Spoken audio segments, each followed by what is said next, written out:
Hello, જય શ્રી કૃષ્ણ, જય Swaminarayan, good morning બધાને. કેમ છો? જય માતાજી. તો આજે જો મોર્નિંગ થઈ ગયું છે, અમારી છોકરાઓ સ્કૂલે ગયા છે અને મારે થોડું કામ હતું તો બ્લડ ટેસ્ટ ને એવું કરાવવાનું હતું તો એ કરાવીને આવ્યા. અને હવે પ્રોગ્રામ એવો છે કે છોકરાઓ સ્કૂલેથી આવે પછી થોડુંક સ્નેક્સને ખાઈને એમનું ટ્યુશન છે ને એ બધું છે. અને પછી આજે મારે બનાવી છે છોકરાઓની ફેવરિટ. યુઝ્યુઅલી એ લોકોને સ્પિનેચ રાઈસ બહુ ભાવતા હોય છે, તો સ્પિનેચ રાઈસની જગ્યાએ આજે હું લાઈક કાઇન્ડ ઓફ તમે સ્પિનેચ પુલાવ બી કહી શકશો, પણ એમ તો જોવા જઈએ તો એને કહેવાય હૈદરાબાદી બિરયાની. તો આજે હું તમને હૈદરાબાદી બિરયાની કેવી રીતે બનાવવાની એ તમને હું શીખવાડીશ કે હું કેવી રીતે હૈદરાબાદી બિરયાની બનાવતી હોઉં છું. તો હું તમને આજે સ્ટેપ બાય સ્ટેપ હૈદરાબાદની બિરયાની અનિયન વગરની અને એટલે કે અનિયન ગાર્લિક વગરની અને અન્ય જો છેક સુધી વ્લોગ જોજો. અને જો હજુ સુધી તમે અમારી ચેનલને સબસ્ક્રાઈબ ના કરી હોય તો પ્લીઝ અત્યારે જ સબસ્ક્રાઈબ કરી દો, તો તમારે અમારી જો બી વિડીયો મૂકીએ એની નોટિફિકેશન તરત જ આવી જાય. તો સબસ્ક્રાઈબ કરી દો અને અમારો વિડીયો ફૂલ સુધી જોજો અને પ્લીઝ કમેન્ટ કરજો કે તમને અમારો વિડીયો કેવો લાગે છે. તો ચાલો આજે આપણે થોડી પ્રિપરેશન કરવાની ચાલુ કરી દઈએ, કારણ કે પછી આવું બધું બનાવવાનું હોય તો પછી સાંજના ટાઈમે બનાવવા જઈએ ને તો બહુ લેટ થઈ જાય. તો થોડું અર્લી પ્રિપરેશન કરી દઈશું. તો ચાલો મળીએ આપણે હૈદરાબાદી બિરયાની સાથે. તો આજે તમને હૈદરાબાદી બિરયાની શીખવાડું. તો ચાલો આપણે હવે બનાવીએ વેજ હૈદરાબાદી બિરયાની, એટલે કે સ્પિનચ પુલાવ બી તમે કહી શકો છો. તો આપણે બનાવવાનું સ્ટાર્ટ કરીએ. તો જો એના માટે મેં એક પેનમાં પાણી લઈ લીધું છે ને એની અંદર મેં બાદિયા નાખ્યા છે, તમાલપત્ર છે, જાવંત્રી છે, તજ છે, લવિંગ લીધા છે અને 2 ઇલાયચી લીધી છે. તો એને આપણે આજે ગરમ પાણી છે એની અંદર આપણે નાખી. હવે આપણે એની અંદર ટેસ્ટ મુજબનું સોલ્ટ નાખી દઈશું. અને સોલ્ટ નાખ્યા પછી એની અંદર તમે ઘી કે તેલ કશું બી 1 સ્પૂન નાખવાનું, જેથી રાઈસ એકદમ ખુલ્લા થાય. અને મેં 2 થી 3 વખત રાઈસને ધોઈ લીધા હતા અને એને પછી મેં 15 મિનિટ માટે સોક કર્યા હતા અને એ આપણે એડ કરી દઈએ. અને રાઈસને આપણે અરાઉન્ડ 80% એટલે કે 80% જેવા કૂક થવા દેવાના. 20% જ્યારે આપણે ગળણીમાં ગાળી લઈશું ત્યારે જે સરસ સ્ટીમથી સરસ કૂક થઈ જશે. તો એવી રીતે રાઈસને થવા દેવાના. જો તો ઓલમોસ્ટ 80-85% થઈ ગયા છે તો હવે આપણે એને ગળણીમાં ગાળી લઈશું. તો આપણા રાઈસ ઓલમોસ્ટ રેડી થઈ ગયા છે. તો ચાલો ગાળી લઈએ એને. હવે સ્પિનચને બોઇલ કરી લઈશું. તો મેં આ બેબી સ્પિનચ લીધી છે, તમે કોઈ બી સ્પિનચ લઈ શકો છો. તો મેં ગરમ પાણી કરી દીધું હતું અને એની અંદર આ પ્રી વોશ હોય છે ઓલરેડી, આ જે રાઈસ સ્પિનચનું પેકેટ હોય છે. તો મેં આને ગરમ પાણીમાં ખાલી હું નાખી દઈશ. હું કશું સોલ્ટ કશું નાખતી નથી હોતી. તો આવી રીતે બસ ગરમ પાણીમાં નાખીને અને એને આમ ચમચા વડે અંદર ડુબાડી દેવાની અને બહુ ઉકાળવા નહીં દેવાનું એને. થોડું ગરમ પાણીની અંદર 2-5 મિનિટ રહે એટલે તરત આવું લીલો જ કલર હોય અને આવી સ્ટીમ થઈ જાય એટલે આપણે એને સરસ, મેં એક બાઉલની અંદર ઠંડુ પાણી લીધું છે એની અંદર આવી ગળણીથી ગાળી અને સીધું એ ઠંડા પાણીમાં એડ કરી દેવાની. એવી રીતે બધી જ સ્પિનચને એમાં કાઢી અને એને ઠંડી થઈ જવા દઈશું. તમને લાગે કે એ ગરમ પાણી થઈ ગયું છે, બીજી વાર બી એને ઠંડા પાણીથી રિન્સ કરી લેવાની. તો આવી રીતે સ્પિનચને તમારે બોઇલ કરવાની હોય છે અને એની અંદર કશું સોલ્ટ કે કંઈ જ નાખવાનું નથી હોતું. અને ધ્યાન રાખવાનું કે બહુ કૂક ના થઈ જાય. પછી આવી રીતે એક મિક્સર જાર લઈ લીધો છે મેં અને મિક્સર જારની અંદર જ્યારે સ્પિનચ ઠંડી થઈ ગયેલી હતી એ એની અંદર એડ કરી અને મેં એમાં પાણી કે કશું જ એડ નથી કર્યું. બસ મેં આવી રીતે એડ કરી અને બધી સ્પિનચ એક જ સાથે નાખી દઈ અને એને મેં સરસ એકદમ સ્મૂથ પ્યુરી બનાવી લેવાની છે. તો એને જસ્ટ હવે કવર કરી અને સ્મૂથ પ્યુરી બનાવી લઈશું આપણે.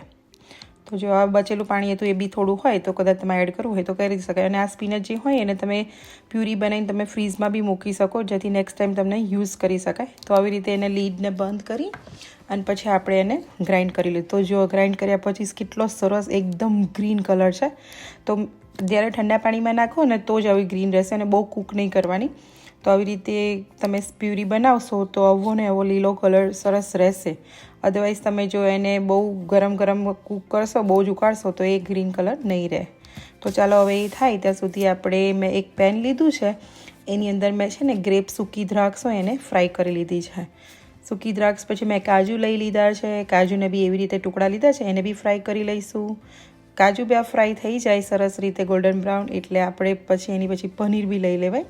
પનીરને બે ટુકડા કરી લીધા તમે અને એને બી સરસ આપણે ગોલ્ડન બ્રાઉન થાય ત્યાં સુધી આપણે ફ્રાય કરીશું, બહુ ગોલ્ડન નહીં કરીએ.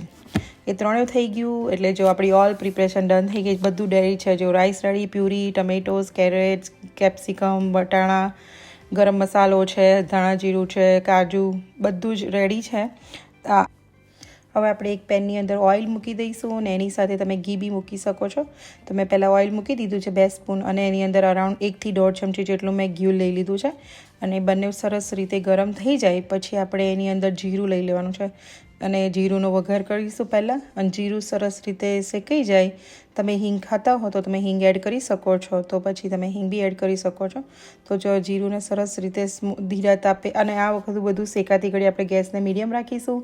તો જીરું બી શેકાઈ ગયું છે અને હવે આપણે એની અંદર આદુ મરચાંની પેસ્ટ નાખી દીધી છે અને આદુ મરચાં સરસ રીતે શેકાઈ જાય એની સાથે સાથે આપણે આ ગ્રીન પેપર લીધા છે એટલે કે કેપ્સિકમ મરચાંને બી સરસ શેકી લઈશું. અને જો કેપ્સિકમ મરચાંને શેકાય ત્યાં સુધી આપણે પછી એની અંદર સાથે સાથે આ જે ઝીણું મેં કેરેટ્સ કટ કર્યું હતું પતલું એને મેં કેરેટ્સ નાખી દીધું એટલે કે ગાજરની સાથે સાથે આપણે વટાણા બી એડ કરી દઈશું. તમે કોઈ બી વેજીટેબલ્સ લઈ શકો છો, આની અંદર બ્રોકોલી બી નાખી શકો, ડિપેન્ડ તમને ગમતી હોય તો એ બધું વેજીટેબલ્સ નાખ્યા પછી એને સરસ મીડિયમ ગેસે ધીરા તાપે આપણે શેકાવા દઈશું બધું. અને એની અંદર ટેસ્ટ મુજબનું શાકભાજીનું જેટલું એડ થાય એટલું જ આપણે સોલ્ટ નાખીશું, બહુ નહીં નાખીએ. તો અને એ બધું શેકાઈ જાય એટલે એની અંદર આપણે આ ટામેટાં કટ કર્યા હતા એને બી સુધારેલા ટામેટાં એડ કરી દીધા છે અને એને બી સરસ રીતે આપણે ચડવા દઈશું. અને પછી આપણે હળદર નાખીશું એની અંદર અને હળદરને ટેસ્ટ મુજબ તમને જોઈતી કરતી વધારે ઓછી નાખી શકો છો આ બધા મસાલા.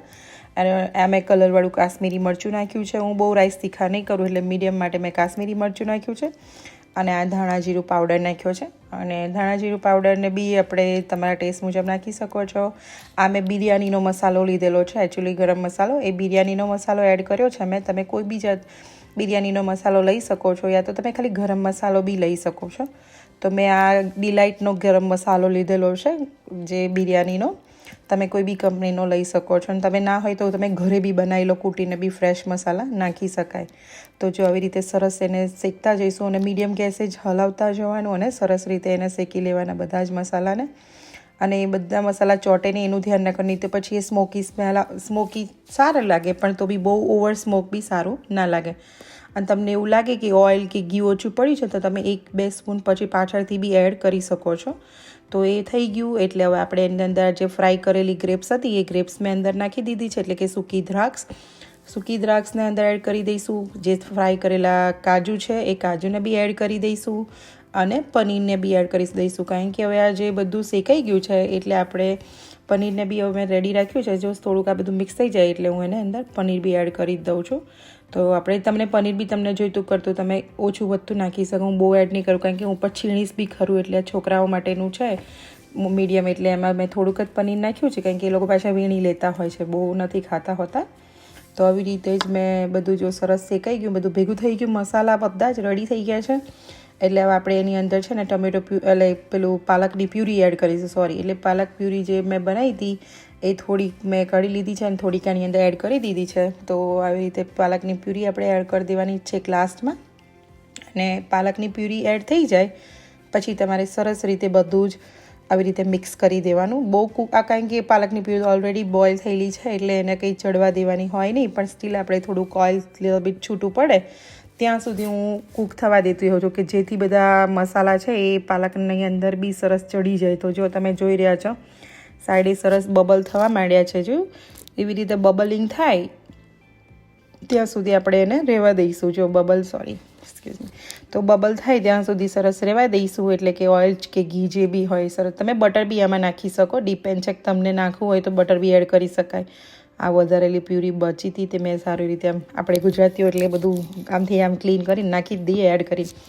તો એવી રીતે મેં એ બી નાખી દીધું છે. તો જો સરસ રીતે હવે મિક્સ થઈ ગયું છે અને હવે આપણે એની પર જે કૂક ઓલમોસ્ટ 85% જે રાઈસ કૂક કર્યા હતા પણ જ્યારે સ્ટીમમાં કાઢે એટલે સરસ ખુલ્લા થઈ જાય તો એને એડ કરી અને પછી આવી રીતે સરસ ભાગી ના જાય રાઈસ એવી રીતે મિક્સ કરવાનું. બહુ હલાઈ નહીં કરવાનું, વેરી જેન્ટલી એકદમ સોફ્ટ હેન્ડે બધું જ મિક્સ કરી દઈશું આપણે. તો જો આવી રીતે સરસ અને મિક્સ કરી દઈશું. અને તમને ટેસ્ટ મુજબ અમે યુઝ્યુઅલી સોલ્ટ ઓછું નાખતા હોય છે એટલે મેં શાકભાજીમાં નાખ્યું હતું, રાઈસમાં નાખ્યું હતું, એટલે હું અહીંયા અમુક વાર ટેસ્ટ કરીને ચેક કરીશ પછી હું નાખીશ. પણ તમને જો જોઈતું હોય તો તમે ટેસ્ટ કરીને ખાલી સોલ્ટ ચેક કરી લેવાનું. તો મને બી એ ખબર લાગી કે સોલ્ટ ઓછું હોય તો હું એડ કરી દેતી હોઉં છું યુઝ્યુઅલી. પણ જુઓ કેટલા સરસ એકદમ છોકરાઓ જે ગ્રીન સ્પિનચ કે એવું કશું ના ખાતા હોય ને તમે આવા રાઈસના ફોર્મમાં આપો ને તો એ લોકો બધું જ સરસ ખાઈ લેતા. એકચ્યુઅલી મારે એવી કોઈ બહુ કમ્પ્લેન રહેતી નથી, કારણ કે મારા કિડ્સ તો બધું યુઝ્યુઅલી ખાઈ લેતા હોય છે. પણ તમને હું આવો આઈડિયા પૂછું કે તમે આવું કરી શકો છો તમારા કિડ્સ જોડે બી. મારા કિડ્સ તો અમે સામેથી કહેતા હોય છે કે mummy please make a green rice. એટલે એમને એવું હોય છે કે આ લીલો રાઈસ બનાવી મમ્મી, એટલે હું આ બનાવું ને એટલે એ લોકો ડિનરમાં બી ખાઈ લે અને લંચમાં બી લઈ જતા હોય. પછી આ મિક્સ થઈ ગયું એટલે આપણે આવી રીતે સરસ પનીરથી ગાર્નિશિંગ કરી દઈશું. પનીરને જે ગ્રેપ્સ હતી તરેલી એ ને કાજુ ને આ બધી રીતે સરસ જો મેં આવી રીતે ડેકોરેશન કરી દીધું છે. તો આવી રીતે તમે ધાણા તો આપણે કંઈ કે આ ઓલરેડી ગ્રીન છે, તમે નાખવાય તો નાખી શકો, નહીં તો તમે એમ બી જ ખાલી સર્વ કરી લેવાય. તો જો કેટલી સરસ આમ લુકમાં યમ્મી એવી આપણી વેજ બિરયાની હૈદરાબાદી રેડી છે. અને એની ઉપર મેં થોડું પનીર ફ્રાય કર્યા વગરનું રાખી મૂક્યું હતું, તો એને મેં આવી રીતે છીણી દીધી એટલે કિડ્સને એવું લાગે કે ચીઝ નાખી છે અને આપણે લુક બી સરસ દેખાય. એટલે એવી રીતે મેં આવી રીતે જો પનીર છીણી દીધું છે. તો રેડી છે આપણી આ બિરયાની. અને બિરયાની સાથે મેં આ બનાવ્યું છે યોગર્ટનું રાયતું. યોગર્ટના રાયતા માટે, દહીંનું રાયતા માટે મેં અંદર કાકડી છીણી નાખી છે, ધાણા નાખ્યા છે અને થોડું મીઠું અને જીરું શેકેલું નાખ્યું. તો આવી રીતે રાયતું બનાવ્યું છે. તો આ રેડી કરી દીધી છે, કિડ્સ માટે સર્વ કરી દીધી છે મેં વેજ બિરયાની જોડે રાયતું. તો છોકરાઓ બી બહુ ફાઇન રીતે ખાઈ લેતા હોય છે. અને એની સાથે મેં બનાવી છે જે અનિયનવાળી બિરયાની છે એ બી બનાવી હતી, પણ એની રેસીપી હું અલગથી વેજ મૂકીશ, તમે એ અલગથી જોઈ લેજો. તો એના માટે હું તો જો આજે બિરયાની ખાવાની કેવી મજા આવી મોક્ષા? મસ્ત આવી ગઈ. તો આજે અમે ડિનરમાં બનાવી હતી બિરયાની હૈદરાબાદી. તો મજા આવી ગઈ નહીં ખાવાની આજે તો, પણ મમ્મીને બહુ બધું કામ કરવું પડ્યું. તો ચાલો આપણે આ વ્લોગને અહીંયા જ પૂરા કરીએ છીએ. જો તમને અમારો વ્લોગ ગમ્યો હોય તો લાઈક કરો, શેર કરો, સબસ્ક્રાઇબ કરો. સબસ્ક્રાઇબ કરો. જય શ્રી કૃષ્ણ. જય શ્રી કૃષ્ણ.